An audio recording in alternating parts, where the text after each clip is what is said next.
So I'd love to know,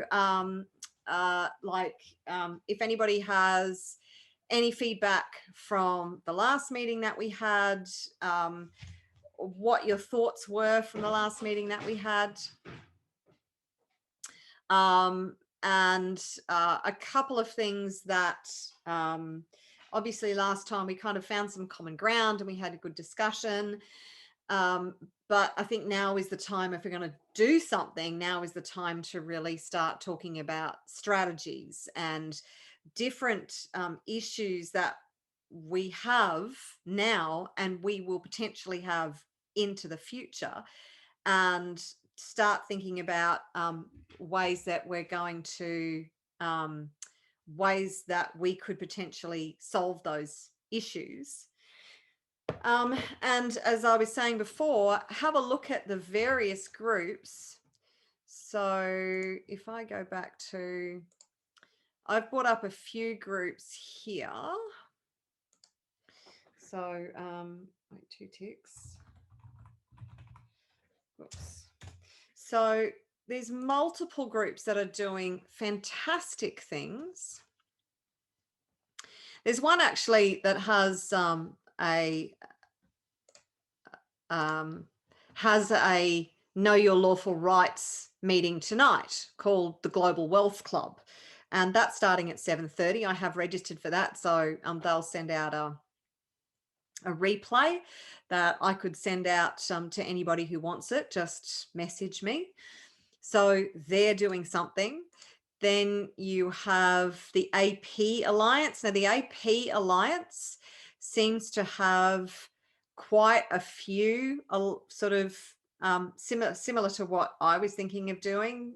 They've got multiple organizations all under one roof, including Gold Coast Common Law Group. So they seem to be doing some good stuff. I read through that earlier today and I joined up to their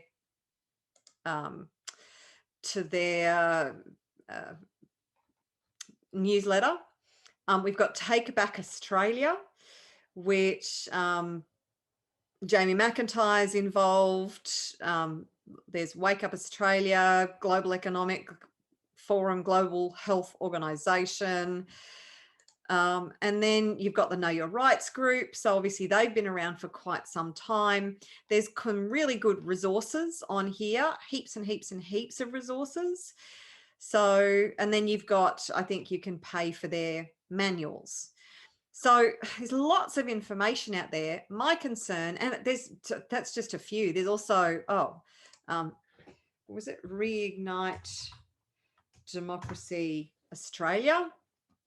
So they're another incredible group. And there's other political groups that have started up around Australia. You've got Serene Tefaha, Advocate Me. She's doing stuff as well. So there is no shortage of action happening.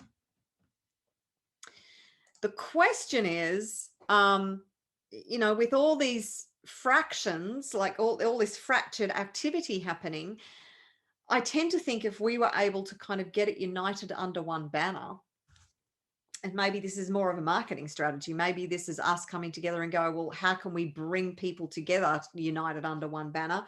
It might not be to save our future alliance. It may be that we bring people together under one of those other organizations. So any thoughts would be very welcome right about now. Don't all speak at once. Julie. Oh, unmute. That helps. I think that pulling everybody together as one big group, I don't know how you go about it or whose group you choose, but I just think this all being, we're all of the same thoughts. We're all truth seekers and believers in not having the JAB and not scanning in, and we're all believers of all of this, and and I'm actually wearing the red heart most of the time. I haven't put it on tonight because somebody on our little meeting the other night, the CC meeting, said about us all wearing a red heart. So I've started making some. So anybody who's interested, let me know. Maybe we can touch base and I can send you them, because they're so simple to make anyway. But we need to just all come together as one, not all these segmented all over the place. There's Shane, he's doing his thing, and there's this guy, and there's that guy, and there's the common law. And yes, the common law is great, and that's starting to be like a really happening, because they're getting sheriffs on board. They are really going by the law. They have lawyers working in their little groups as well, so they know where they're standing. So that's really important, but we really need to come together as one big group. You know, the Freedom March, great, but is everybody going to the Freedom March? What's that achieving? You know, we really need to get bigger, bigger, bigger, and more powerful. And so we really know what the numbers are, instead of this fluffing around everywhere. Like, I don't know who it is, but thank you, Marguerite, for pulling this together, because I want to find everybody together in one place. Now, we're only 16 people here, but boy, you must know hundreds, and somebody else will know hundreds, and we just get everybody and get all your little messenger groups together and just try and pull everyone together. We're all on the same side, and we all need to be together, not fighting each other. We're all on the same course. So there's my little bit. Thank you. Completely agree, Julie. We are so much more powerful when we are united. And the thing about, I mean, marches are fantastic. I'm going to the march in Gympie. The problem is that even though people know about it, they may not necessarily feel like, if they don't know anybody who's going themselves, they may not want to turn up on their own. Like, how many people are going to show up? Maybe there's only going to be 5 people and I'm going to look like a dick. What if the police are going to be there? What if I get arrested? So again, if we were to bring people under one banner and we had several thousand people who all said, or 20,000 people who said, oh, I'm going to Sydney, I'm going to Brisbane, I'm going here, I'm going there, then there's power in numbers and people feel empowered, they feel emboldened to take action. If we knew our rights as properly, our actual legal rights set out properly, regarding masks and QR codes and the getting the jab, and there's the AFL lawyers who are now, it was in a Telegram group, they're actually reaching out and looking for employees who are being told that they will not have a job if they don't take it. It's like, excuse me, but how the fuck can they do that with an experimental medical intervention that has not even been properly approved, tested, validated as safe and effective, and yet they're telling employees that they will not have a job if they don't take it? How the hell is that legal? Like, it just gets me so freaking fired up. Yeah,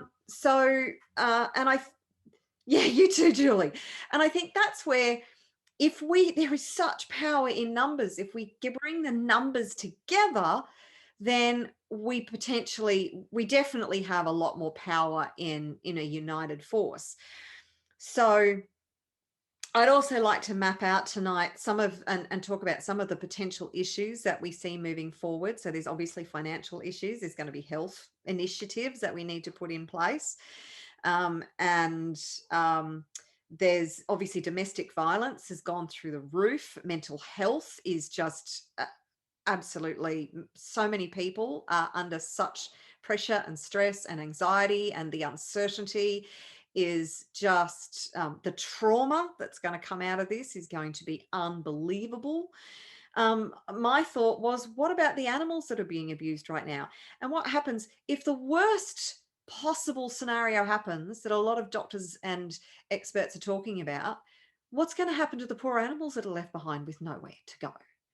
So how do we address all these issues that we have now, not to mention saving our damn freedoms in the process, so we don't end up, just as a little bit of an aside, I was listening to an interview that Dr. Rainer Fulmich, God bless you, Dr. Rainer Fulmich, and he was interviewing Dr. David Martin, who talks about the patents. I don't know if any of you have seen that, But and Dr. David Martin was saying something that that so many of us have thought of, not just me, but weeks and months ago. Okay, so what happens if the worst happens, and this literally takes out as many people as they could potentially happen? A lot of our medical professionals have already had it, nurses, doctors, and our army, our defense force.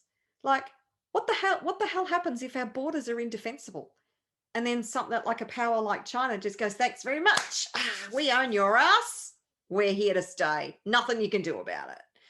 Like, how can we even be talking about this? And of course, I'd be called a conspiracy theorist and crazy and all the rest of it. But I'm so done with worrying about what anybody else thinks of me right now, because this is an absolute possibility.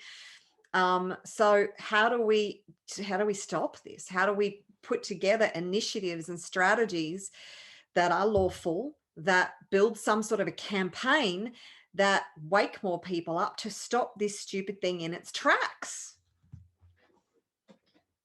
I'm going to stop talking now because I can talk a lot. Nettie, just need to unmute. Is that better? That's good. I think with the people I'm talking to, one of the biggest concerns is, and Michael, obviously I'm not targeting here, but all of the people that I chat to are females who are ready to, take on arms. And their question is, and it's a valid question, where are all our men?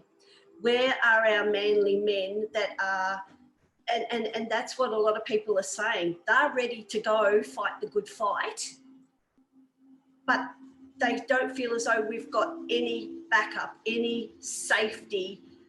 And I'm not putting this all on men. I'm just merely saying what people are saying.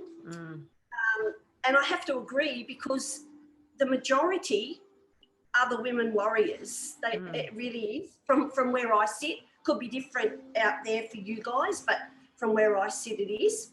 And I think with the other thing you were just saying, Marguerite, I think everybody's underestimating everybody. Because, the nurses and doctors that have taken the, you know what? Back in the day, nurses weren't even trained. When the world wars and that came, they just went in and they did their job and they learnt as they went. And we are strong people. We are strong, which is why we're collectively getting together, why there's so many groups. And I agree, it would be great to have them come in as one. But from my nursing background, I can tell you that egos run pretty high, and each of the king or queen in the castle don't like to share that title. So that's something that I think has to come forward, because that's how we got in this damn mess. Everybody, doing the Game of Thrones, wanting to overthrow the other type thing. So that's something that we have to be aware of, but we can get around that. We've done that before. But I just think that so many people are living, as much as, we are awake, there's still the fear factor. Well, what if? We're borrowing worry from the future. So we need to concentrate on our now and start working on our game plan for the future. Does that make sense for what I'm saying? Yeah, absolutely. Yeah, we really need to, because I think we underestimate ourselves, because when we're like the lioness or the lion, people come for our litter, we come out fighting. And I really think that's what will happen. We may have people asleep at the moment, but I think when push comes to shove, there still will those that will remain asleep, because that's what's happened. The world's been pretty well, hypnotized with the media, etc. But that can only last for so long. And honestly, guys, I've been awake for many years. I mean, I'm 21 now. Nursing ages you a little bit. But I was alone many, many, many years ago. I had no one to talk to. Now we're doing Zoom calls. So we're growing. Just remember that. As much as it looks terrible out there, it looks terrifying, we're warriors. We are going to win, because good will always win. And I'm not living in a unicorn-filled rainbow. We will fight to our death if we need to. And they know that. That's why they've upped the ante. That's all I've got. Yeah, absolutely. Monica. Yes, hey guys and ladies, everyone. So there's a couple of things that are my concern that I think we need to address. One of them is we definitely need to align ourselves with one of the groups who know their rights, like the Know Your Rights group, anybody who really knows the legality of this fake system. Because the only way we can fight this fake system is by knowing our rights inside and out. And you know, I've been following the Know Your Rights group because they do their Tuesday night radio shows and their 2-hour shows, and they drop value bomb after value bomb after value bomb. And they basically tell you how to deal with these bullshit lockdowns and when you get questions and what to say.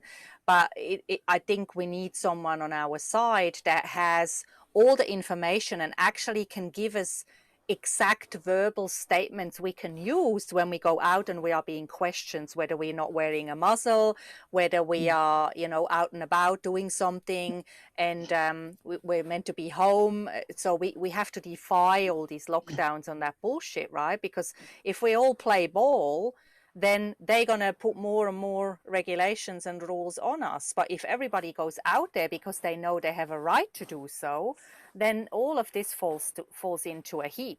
It disappears. So that's one concern that we need to address.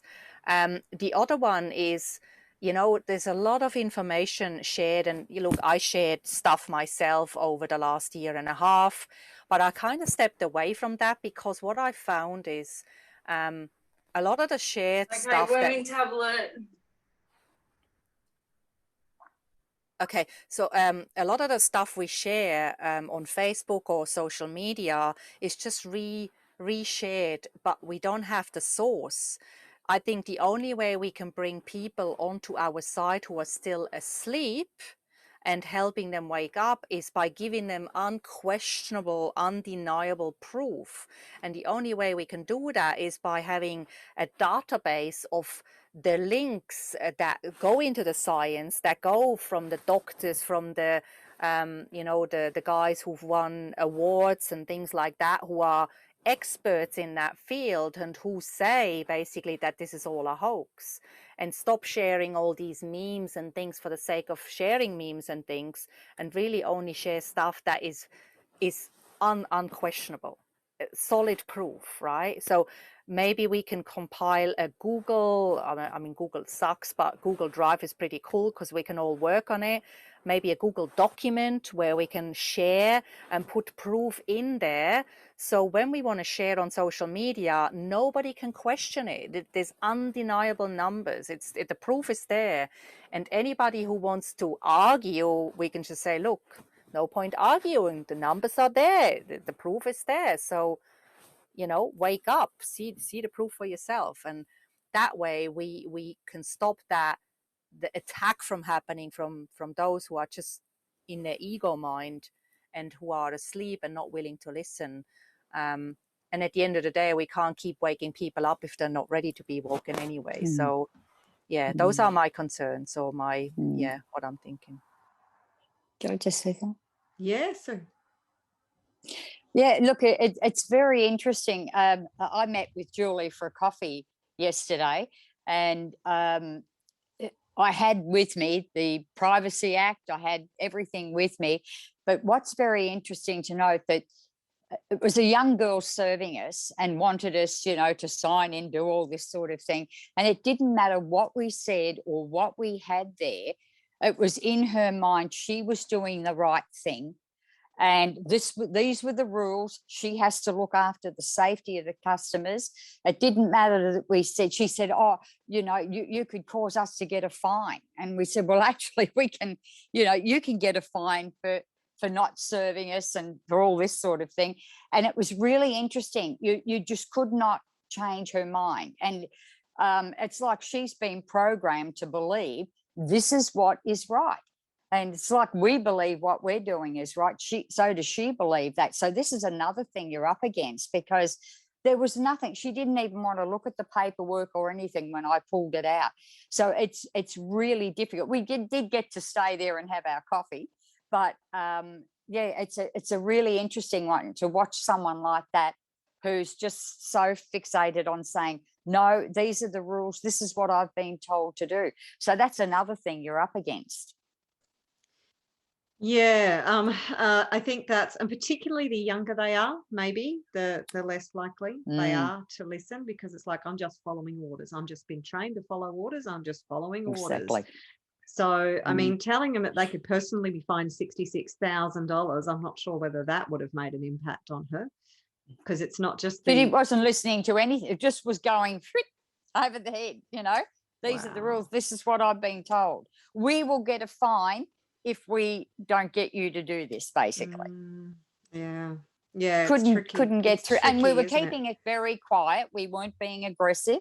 We kept it very quiet, low key, you know, but yep, just didn't, we weren't getting anywhere with her.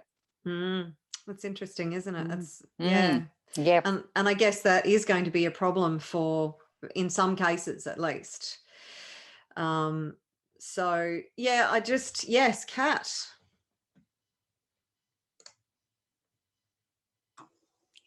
Yeah, I'll just say what Sue was talking about then. It's not just the young ones, trust me. It's like 80% of the people I know behave exactly that way. Like it's insane. That's why I'm so desperate to get out of my job and find something else, because they just don't get it. Like it's like brainwashed. They just think that you're a lunatic and don't mind telling you so, and just continue on with their day. Like you just can't break through. They're really under a really strong spell. Yeah, like it really is crazy. And I think what Monica was saying before, I think it'll have to come to a time where you just let them be where they are, because you can't keep attempting to wake up people that just don't want to hear it.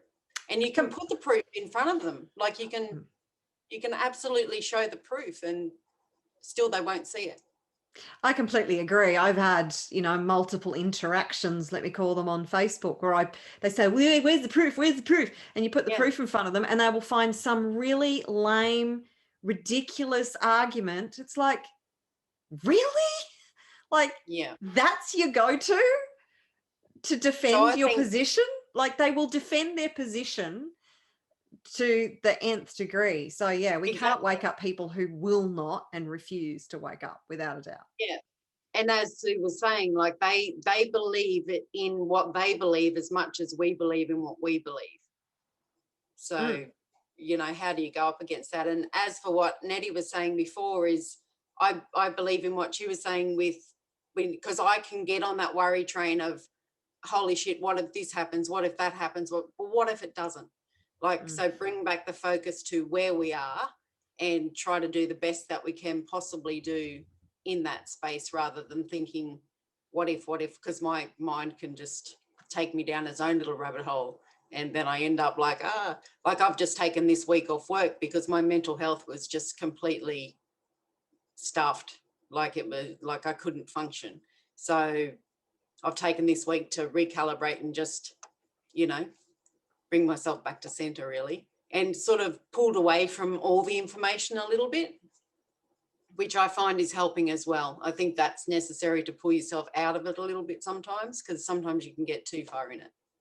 Oh yeah, absolutely. I can definitely attest to that, particularly when you get into some of those Telegram groups. God, every time I go in there, it's like I've missed 500 posts from people. It's like, exactly. Shit. And then you get so caught up in it that you're actually losing your life. Yeah. Like you're so busy reading and retaining information and then trying to share it to others. You're actually missing out on what's really important, and that's the enjoyment just in your own space, or with good friends, or with your animals, or do you know what I mean? It just becomes all consuming, which is why I've gone, okay, step back. Well, there needs to definitely be a balance. And I think that all of us have definitely consumed enough information. I'm still watching stuff, but I'm very, very selective. I watch Dr. Rainer Fulmich and his stuff because like he's just amazing. Or people like David Martin or people like Peter McCulloch. So they're the ones that I do watch to try and pick up anything new. But yes, it can be a full-time freaking job. You could, if 24/7, you would still not be able to digest all the information that's out there. It's ridiculous. It's ridiculously good, actually, because it's a good problem to have. We have a lot of experts and a lot of people who are standing up, speaking out, creating their own television programs, doing interviews that are gaining a lot of traction, which is fantastic. But we just have to be very very mindful of exactly how much this is consuming our life. But then what do we do about it? And I think this is where the balance needs to come in. So we know, excuse my F word, but we know that everything's pretty fucked. The question is, what do we do about it from here? Because if we just stay in this space of watching and disseminating information and sitting here going, holy crap, then we're not doing anything positive. What do we do about it now? Yes, Monica. What if we focus on being a strong network of like-minded warriors, and we basically build that network by adding people that we, speak with. We know people who are interested in the same thing that we are, and we invite them to the network. So we become this big, massive, growing global network. And hopefully one day we can have local chapters where, people who are in the same vicinity, we can sort of meet and support one another. But at the very least, we can support each other on Zoom, and we can know our rights, and we can be there as a support for people who are absolutely gonna fall flat on their noses, and we can be that support network. And through supporting others, we will attract others to us, rather than going out there and just doing the fighting thing. Other people are doing the fighting thing, and that consumes our energy. And like what Kat was saying, it takes over your life. I live my life. I had the same thing. I was consuming information for years and years and years, and in the last 18 months I consumed so much information I burned out. I'm like, what the fuck am I doing? It's affecting my well-being. Every time I log on to Facebook, all I see is just bloody COVID this, COVID that. I don't watch mainstream media. I haven't watched it since 2011. I know what the hell's going on, but I don't need to have it affect my life on a daily basis and draw me into that drama. So I've basically made the conscious decisions to step away from it, live my life, still am fully aware of what's going on, but I'm not letting it consume me anymore. So now I'm focusing on my well-being, on my health, on my enjoyment from day to day with the little freedom that we have left. But I am a strong pillar for my community. And my community comes to me when they're falling flat and they suffer with depression and grief and whatnot. So what if we become this massive community of support, and we look and nurture our own selves, and we make sure that we are protected, our income is protected, our livelihood is protected, our health is protected, and our rights are known, and we can deal with that, right? We can sort of live life with that. And if one of us struggles, we can maybe have we can have a kind of fundraiser kitty that if one member struggles, the member can be helped with the kitty to pay for food and shelter. I don't know, it's just an idea, but putting the focus from the negative and the fighting into the positive, being empowered rather than angry and upset and, drawn into the drama. Yeah. Yeah, I absolutely 100% agree. And that's where, I mean, a few things on that. As I said, I did invite the woman who kind of inspired this and the photographer from Melbourne. And she kind of hasn't responded to me. So maybe I'll reach out to her again. Maybe I got lost somewhere. But considering that she managed to get people to fundraise $15,000, I thought that maybe she would be interested in participating in something that would help others as well. And, you know, I mean, A for effort for people like Commissioner Shane Murphy. I'm sorry if anybody is following him and loving what he's doing. I am concerned about what he's doing, because anybody who's across this self-appointed commissioner who is now, I mean, I've received from multiple people, I've received a recording from one of their meetings, a video, an audio recording from one of their meetings, people going, "Oh my God, look at this! The Australian Federal Police are going to take out our politicians." I'm going, no, it's not the Australian Federal Police. But they're misinterpreting what he's doing, because he's called his new force that he is self-appointing the new Australian Federal Police. Well, no, dude, we have an Australian Federal Police and they're all over the shit that you're doing, and you're probably not going to get very far, mate. So it's a real concern that he's putting this shit out into the public. The police are going to be all over it. He's talking about arresting all of our government officials. He's going for Palaszczuk first, and then he's going for the plan is to then go for the Prime Minister. And then after that, he's going to go and arrest Dictator Dan just by people power. And maybe he does have the law on his side. But I'm concerned that he's going about it the wrong way, that he's a bit of a loose cannon. I'm also concerned he's going to get a lot of people into trouble. And I'm also thinking, do we have to do that? The problem with our government organisations is that if you take certain people out, it's a vacuum. Other politicians are just going to move into that same, and it's all a freaking cesspool of corruption, and they're all the same. You take one out, you don't get some, you know, fantastic candidate in their place. I think it's better off. The whole system's corrupt. Exactly, Monica. I believe that we're better off going, you know what, government, you're good for certain things, but we'll take it from here. People power. If enough of us around Australia and said, we're just going to ignore your bullshit and we're going to get on with our lives, and we're going to live our lives, and you can govern whatever the hell you like, but you damn straight you're not going to take our freedoms away from us. And if enough of us stood up and did that, they wouldn't have a hope. They'd be stuffed. So there's that side of it. I wanted to talk, I think it was Monica who was talking about having a place where we could have all the information. And I've been thinking about that too, and the fact that social media sort of blocks us and shuts us down.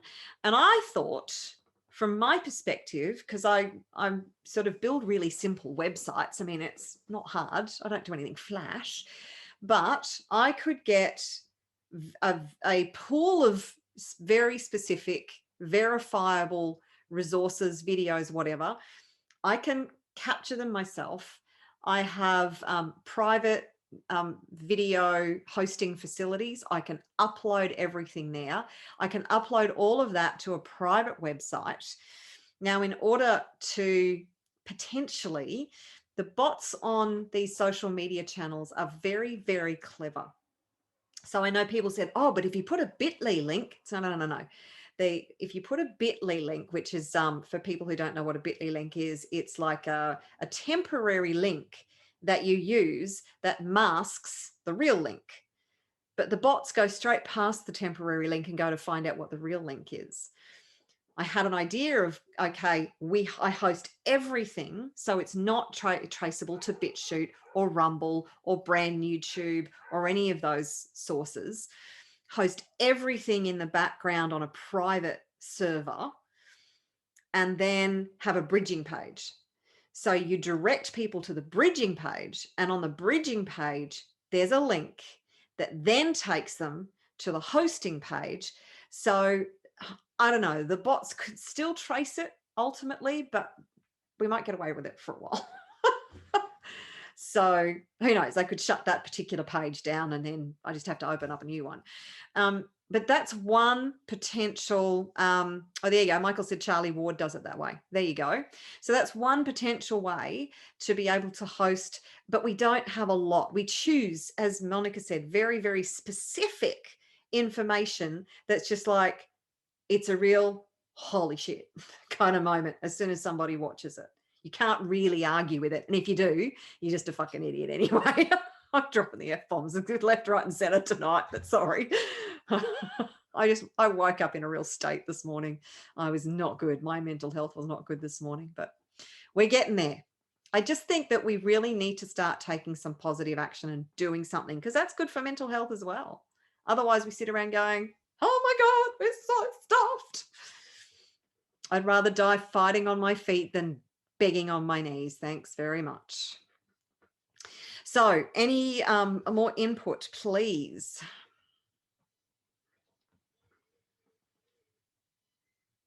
It's like the French Revolution. They guillotined the perpetrators, but because they had no backup plan, they were just replaced again. Exactly. Yeah.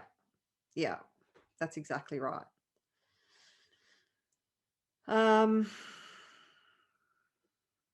Yes. Okay. Well, suggestions then. What does everybody think about if we make this a little bit of a community hub? So this is more like a community hub where we get people together. I can do interviews with key people from some of these groups. And I would love to, if you know of groups that yourself that you would think would be able to make a valuable contribution, then I would love it if you were to, and I can also start a Facebook group. So if we're not talking about things like vaccinations and COVID and all that kind of thing, then we're not likely to get shut down. If we're just a proactive group that's talking about solutions and not sharing all sorts of information and links, then we'll fly under the radar anyway. So I can also start a Facebook group where we can sort of commune and drop in suggestions, drop in links about proactive groups. And I can get in touch with those proactive groups. We can get together on a regular basis. I can interview people. We can use that also as within the website. I can drop those interviews into the website as well for people. Okay, so I need to know my rights. Where do I go? Okay, you can listen to this, and the Know Your Rights dude will give you a specific outline and answer questions. So we can have a Q&A each week to ask these people specific questions. So, you know, we have some sort of outline and foundation, and we're just empowered with knowledge. We really need to be empowered with knowledge on so many levels. Yeah. Yeah. See nods, heads nodding. Super cool. So what does everybody think? So the kind of problems that I see are obviously income solutions for people and financial solutions for people moving forward. Yes, Liz.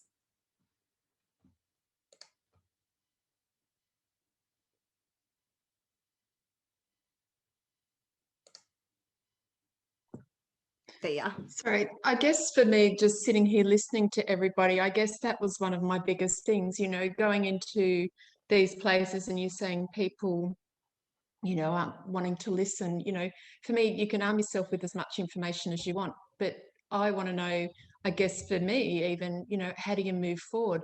You can have so much bloody information coming out your ears, but it's still not helping moving forward. And, you know, I am struggling myself. I'm an emergency nurse and this has not resonated with me now for nearly 18 months. So how do you move forward? It's really easy to say, arm yourself with information and keep moving forward. How do I continue to fund myself by not working in a situation when that's all I've known for my life? And I think so many people out there are also having to work in things that they may not. There's probably lots more people that do believe in what we're doing, but all that information doesn't make it viable to step out. Yes, I am strong and I'm doing it, but it's been at a massive cost to my mental health and I don't have anyone there to pick me up or anything. And it's like a lot of people, I'm just asking the question, you know, you can have the information, you can do the spiritual consciousness stuff, which you're doing, but ultimately, how do you move forward realistically in this day and age? You know, having all this information still doesn't help moving forward. I hope I didn't go off the Mark there, but I guess the biggest thing is, you know, I stepped off, but how many people can step off and be able to bring that into changing something? That didn't Well, make that's sense. certainly Nettie. Yes, just and please, I'll get you to unmute yourself. But certainly that was one of my primary objectives with this. So there are some great groups out there doing things. I don't necessarily see anybody offering people who may have lost their income stream. They don't want to be forced into taking this, and they want an alternative. So where do you go? What do you do? So that's one of my specialties.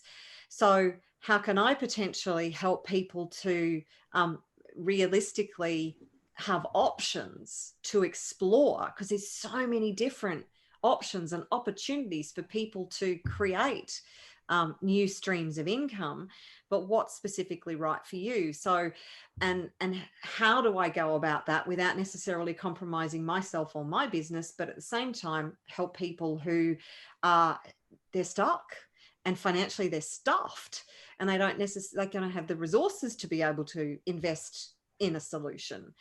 So that's certainly something that I really wanted to be a part of this initiative, is helping people to, so this Carly girl, okay, so she's got $15,000. Woohoo! That's good for her. That'll get her over the hump.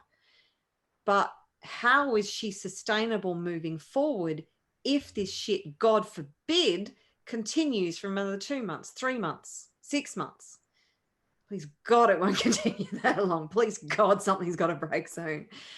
But you know, you can give somebody a fish, or you can teach them how to fish. So multiple streams of income, or at least an alternative stream of income that is not exposed or subjected to external global forces like this. So how does that sort of answer your question? Liz, sorry. Um, I'm looking at you, but you can't see that I'm looking at you because I've got a whole screen of people. It wasn't ultimately just about me. Obviously, I'm on this journey. I've been on a spiritual journey for a long time, but I was just, I'm not sure, you know, I probably have got lots of skills, but, you know, I guess what I was saying is there probably is a lot of people that do want to move forward, but the fear of, you know, that, I'm not sure. I'd need to. It's a been a bit great down, a bit over topic. it. Yeah, it's a big topic. And look, maybe I could then hold some sort of, I've spoken to Nettie before about, you know, the nurse in the UK who has started the Natural Nursing Alliance, you know, because there's quite a few nurses that I know that don't want this thing and they don't know what their alternatives are. So I said, Nettie, how about you get together a whole heap of nurses? And because God, we're always going to need natural health solutions. So what about becoming the Natural Nurses Alliance here in Australia, or something like that, if that appeals to you? But, you know, so maybe I could hold sessions where I have group sessions and I help people to think about the alternatives, take people through exercises that help you to explore various options until you can grab onto something and go, yes. And then talk about how you can get traction quickly, so you don't have to wait 2 years to get a return on whatever it is that you start. Does that make sense, Liz? Oh, absolutely. I guess, you know, Yeah, you know, I'm not in a hurry to go back. Like, I'm not doing that. I guess my question, you know, there's so much information out there, like you said, and again, you know, you can go and arm yourself and do that. And it was just about, you know, not just the financial, but how do you move forward?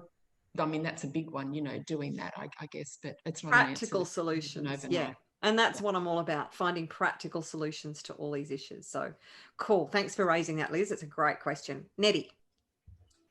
First of all, Liz, I hear you. I see you. I'm here. If you want my phone number, I'm more than happy to give it. As you know, with our nursing background, everything we talk about is confidential, because sometimes you just need someone who gets you. And when we've worked in the same career, we know that we will get each other for a start. I haven't worked for probably a year and a half. I'm broke. I have no income. I have no family. I don't know how I'm doing it, but I am. And I think myself, with our nursing skills alone and with your ED background, with my background, we could easily start supporting people who aren't coping mentally, who aren't, not in the aspect of psychologists, because we're not trained psychologists, but sometimes people just need someone to talk to.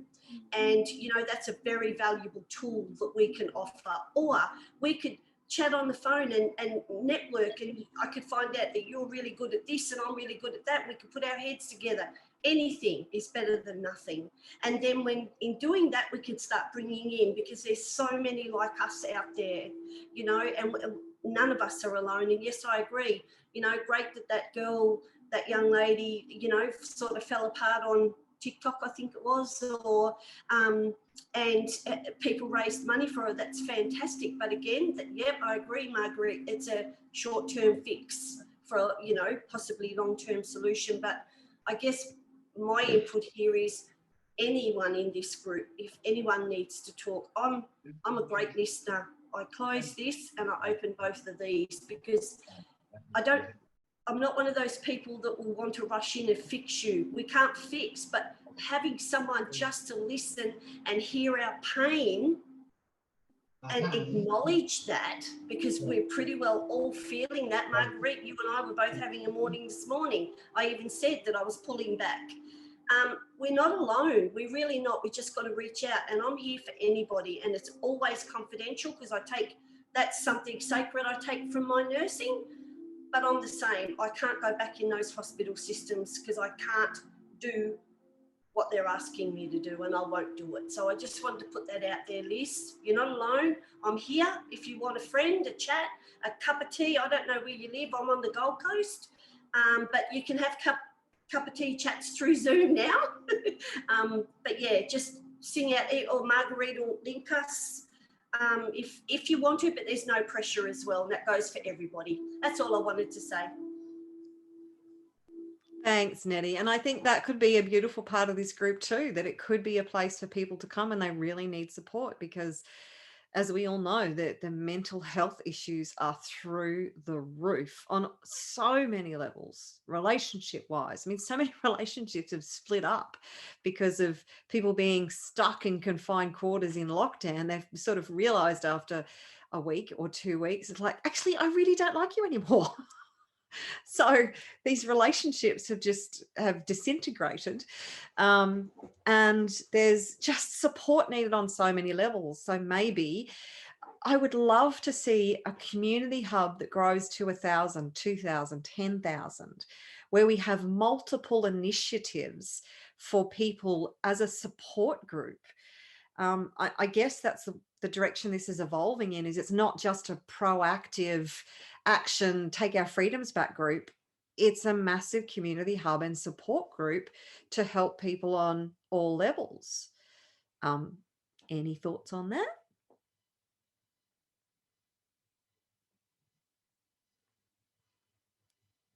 Yes, Liz. I think that's what I was getting at. To me, that's what's missing. That's what I was saying. There's so much information out there. There's so much this and out there. We're all moving forward. I'm very strong. I've done my I've got my toolbox. But yes, there's days. But what you said then, I feel is what's missing. There's lots of individual groups out. You tap in there. Some are going over the edge now that want to overthrow this person, and but it's missing the main crux of how people can actually come together now and move forward as a group with support. That's not out there. I guess that's what I was meaning when I brought up about the income and how people need to, you know, if they want to move forward, how do they do that? Yeah, absolutely. Suzanne, and then I'll come back to Monica. Suzanne, you got your hand up? Hi, can you hear me now? I can, yes. Sorry, I only joined in about 10 minutes ago, so I did miss part of it. I just had a few things going on here. That's okay. I just had a chat. I just listened to your girlfriend there, the nurse that was saying that she's out of work and everything for obvious reasons. you know, with all the restrictions going on with the injection, etc. But there's a few things going on. She could get onto NDIS, and there's a few other options that she could maybe make some income in other areas of nursing.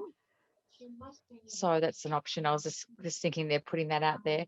But as we were talking about this morning, Margarita, just about just being an alliance and just it's like this having a group of us that can stand together, and it's not just about it's with everything going on. We need to communicate and support each other as well, and to be whether they're on an emotional level, you know, because it's a lot going on, and it's highly likely it's going to get a lot worse. So I think we've all, whether it's going to be for nurses and family and friends that come back into our lives that have been out of our lives for a while for obvious reasons as well, we just have to, you know, as you always say, Margaret, is come in that with love and kindness and communication and be there for each other. But a lot of us have got a lot of education, a lot of different, my backgrounds. I've been a nurse since I was 21. I've worked for AstraZeneca for 5 years in Canada, which is ironic considering what's going on. And really diversify with surgical and psychology and everything. So I think with all of us, with all our skills, and as you said, I think it'd be great if more and more people get into this group. But it's, you know, it's not, as I was saying, it's sad that we can't all come together politically and socially and everything, because everything's just so disintegrated. Everyone's got their own little agendas, and we need to all come together, no matter what your race is, your religion is, your political conflicts, because we're all one nation, we're all people, we're all God's, you know, creatures, and we need to all come to this together. It's not about egos and everything more, and that's what I think a lot of people haven't really realized now, that it's we need to all come together as a nation. And we talked about that this morning, that I'm just worried that it's too little too late as a nation. And I think if we all do the best we can as small groups, or get the groups bigger, that people will come in. And when things get desperate and people are confronted with atrocities and a lot of horrible things that are probably to come, then I think we've got small groups like that, we will grow, and we've got to open our arms and hearts to people that have been blinded. And it may come to something like that. But I think we've all, as nurses and psychologists, and all of us, you ladies, are very spiritual, and we're going to bring something else, and we're all going to bring something to the table for people that are going to need us when shit hits the fan, basically. But oh yeah, we are definitely going to have to really nurture and look after ourselves, because when that shit does hit the fan, it's going to be pretty intense for a lot of people, which God knows. I mean, I don't know about anybody else here, but I did wake up slowly, and over, you know, probably about 15 years, and this has still been a shock. Really coming to terms with the depth and the level of the corruption and the evil that exists on this planet. It really has been hard to process. So if you can imagine coming from being completely asleep and oblivious to this, to all of a sudden it's really in your face, I think mentally it's going to tip a lot of people over the edge. I don't know that they're going to be able to handle it mentally, but you know, and that's not our issue either. But we can be there as a force of support for them. So very good point, Suzanne. that's Very good point. worst case scenario. You know, there's one scientist, I can't remember his name, that talked about the possibility if the law stuff and the common law and overturning the Governor General, all that sort of thing, that it's probably highly unlikely it's going to happen because of the power that's with the evil that's behind it. But if that does happen, the atrocities with the deaths and that's going to, a lot of us, I think even us that are awake and strong and enlightened, we're going to struggle to cope with this. So people, as we talked about today, that are going to be confronted with this so quickly, they're going to lose their mind. People, I still keep praying that it's not going to happen. I still keep looking around and looking at everyone walking their dogs in the morning down the beach, and you're like, this can't be happening. I know. This can't be happening. We get our juice, we get our coffee, but in the mind, I'm like you. I've had days where I've been a mess. I've been wake up crying. I go to sleep crying, and it's like, you know, one of my daughters is in New Zealand, and I went out and saw her 2 months ago, and sorry. Yeah, it's hard. It's I hard hugged on her all and of I'm us. thinking, could be the last time I hug her. Sorry. So, yeah, it's hard. It is hard. Even for the strongest of us that are aware and awake, it's still fucking hard. Mm. And it's going to get harder. Anyway. And that's I why had we my- need to support each other through all of this. So now, Monica, you wanted to say something. Thanks for sharing, Suzanne. Thank you, darling. Yes, definitely. I think another thing that we need to consider is education to help each other, to help ourselves. You know, we need to really start looking at growing our own food and vegetables, like vegetables, because the shit's gonna hit the fan at some stage, right? I mean, you know, you're looking at what they're doing to our monetary supply, to our fake money, the paper money. At some stage, this whole system's going to collapse. It can only collapse. Like, you look into history and, you know, nations like civilizations collapsing, we have reached that mark. We're at that, I think it's the 400 year or 200, it's some sort of number, I can't remember off by heart now, but we've reached that level now where we're due for a massive collapse. You know, and you look back at the 1930s when they had the big depression, what's going to happen is going to be nothing compared to what, like the 1930s is going to be nothing, I believe. So we need to learn to grow our own fruit. We need to help each other to prepare for those times, right? What do you need when the shit hits the fan? You can't go shopping because the shelves are empty. Like, look at the toilet paper craze, right? I mean, people go and buy toilet paper like crazy and they fight over it in the shops. What do you think is going to happen when there's not enough food? I mean, that's already happening in the UK and America, right? The crops are being destroyed. There's mysterious fires. There's all kinds of shit going on. So, you know, I hope to God that it never happens, but I feel that we're gonna go down that way. And so as a community, we need to educate ourselves. Okay, what can we do? Because then we don't have to panic. Yeah. We are in power and we can supply and support people that we love. People are in our community, people are in our family, our friends who are, you know, alongside us.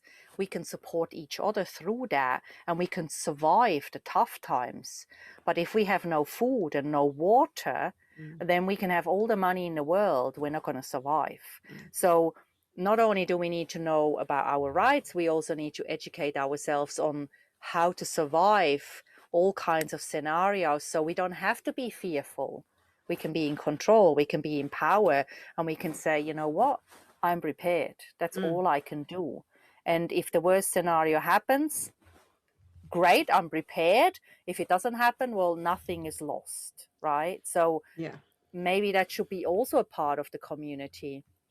And what this person without a name, with numbers and letters, said earlier, we need a clear values. We need you know, we need to know what we stand for. We need to sort of work out what is this going to be all about, like as far as the community goes. So yeah, does that make sense? Yeah, absolutely. Yes, I had that. That's certainly something that I did mention in the first thing as well, was community gardens and backyard gardens and permaculture and all that kind of thing. And unfortunately, you know, like I've been thinking about doing it for years, and now it's kind of like, you know, it's the typical, oh crap, now it's like 5 minutes to midnight and now I want to grow a garden. It's like, you know, the shit is literally about to hit the fan and now I'm going to start growing potatoes that won't be ready to harvest for about another 6 months. So yes, but the more that we can learn these skills and be self-sufficient, self-sustaining, and so no matter what, deliberately cultivated, I mean, Klaus Schwab from the Great Economic Forum has also talked about, oh, you know, the next thing is going to be the cyber warfare, and that is going to make COVID look like nothing, compared to what we are going to suffer when our cybersecurity is under attack. And it's like, okay, so he's obviously already got something planned so that when all this settles down, they can introduce the next global crises. And then, as you said, they're currently paying farmers to plow in their crops, so we don't have enough food, and then we have a food shortage, and then people are going to start killing each other over food. So, I mean, ultimately we do have to take it out of the core. We have to take them out. But at the same time, if we can build resilience and sustainability into our communities in all areas, then it doesn't matter what they do. But something like that is easy. Like, I'm out in the country, so that's really easy to do that. But what do you do for the people who are, living in the middle of Sydney in an apartment, or somewhere in Melbourne, in the middle of a Melbourne city block? How do you create sustainability there? So they're going to be much harder solutions to really cultivate, but definitely worth talking about. I certainly don't have the answers. And this is why I think if we build a much larger community and we can draw on skills, knowledge, wisdom, creativity from 1,000 people, then man, we have solutions to everything. If we have 100 people, we could probably find solutions to everything.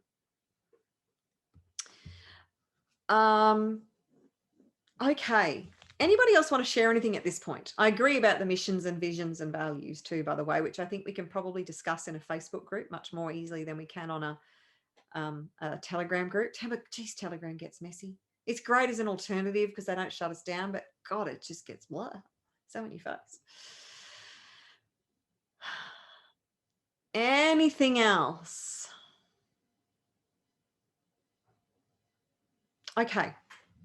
All right. Look, I think this has been personally for me, I think this has been a very valuable discussion. I feel like we're making progress and we're getting some clear ideas together.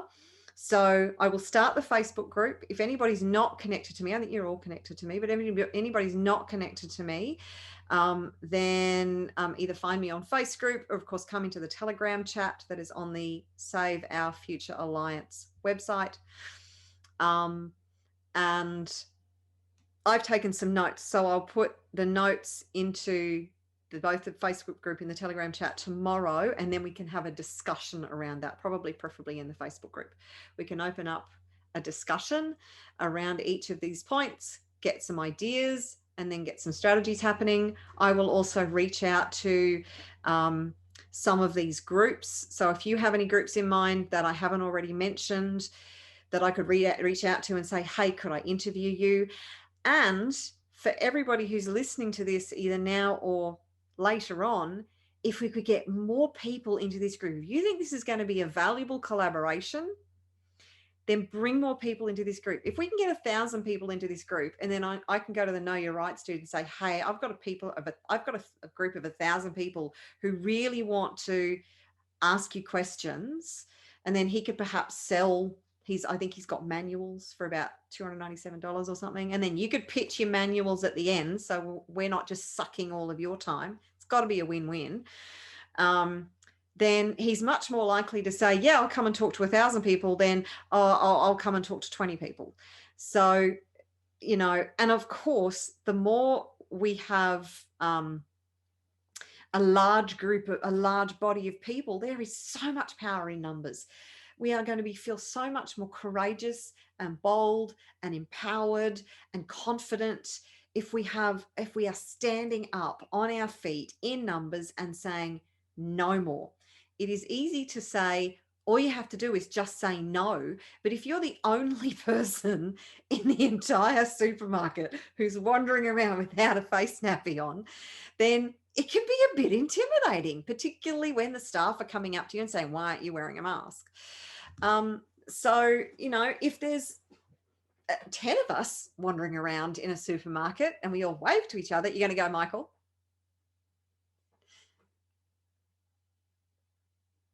Oh, yeah, I can't hear you, mate. Wait a minute. Unmute. It's not just that they talk to you, it's that they yell across the room when they do that. You wonder why, but they just yell at you and say, why aren't you wearing a mask? Mm. And then you have to go through the whole routine. I mean, we've had that discussion before. It's not a pleasant routine, but And it's they go very and say, intimidating. It's very intimidating. you know, and these little upstart 20-year-olds that should know better, that don't know anything, that don't actually say, I know the law. So, yeah. It's very intimidating. So there is a lot to be said for us growing this, you know, quite large. I know that Shane Murphy grew his group to, I mean, well over 1,000 within a fortnight. I think it was incredible. I think he specifically appealed to people's ideas of wanting to overthrow the government. I think that was particularly appealing to a lot of people. By the same token, I know that people obviously want to take action. They obviously want to be a part of a solution. So if we can bring more people to this, see you, Monica. Yeah, so if we can bring more people to this, perhaps we can reconvene again on Monday. I think nights are better for most people, particularly those who work. So if we could reconvene maybe next Monday night, and grow this force and come up with some ideas in the meantime and bring up more ideas for discussion, and we can make progress from there. Good with that? Super. All right. Thank you so much for being here, everybody. We will reconvene next Monday. In the meantime, I'll get some shit set up. All right. Okay. Bye. Thanks, Margarita.